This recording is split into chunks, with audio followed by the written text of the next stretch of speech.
是新北树林的6个警察为着要抓通缉的外籍移工，昨暉下区去甲新竹湖口抓人，结果伫咧过程当中，逃走的移工说是举刀啊，甲一个警察，也有甲另外一个来斗相共的移工扑着伤。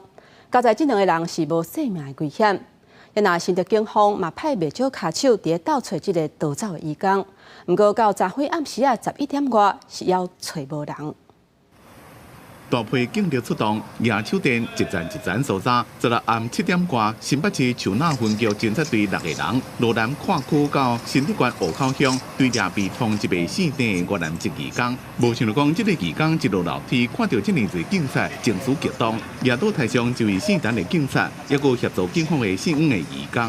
我跑那边的嘛，他还去看了，他用刀子，然后是。 他拿刀就卡地墙，然后是我的很多流血出来了。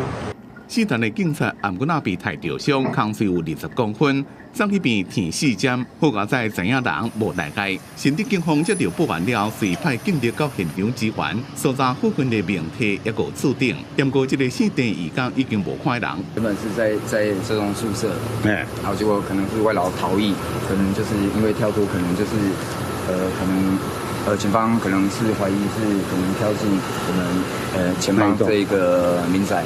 这个32岁逃走的死地越南籍移工，因为毒品案加妨害自由案件被通缉，警方一栋一栋、一站一站搜查，拢无找到人。因为天黑嘛，搜查无用记，暗时11点外先收队撤离。今仔日树林警方嘅统一对外说明，记者综合报道。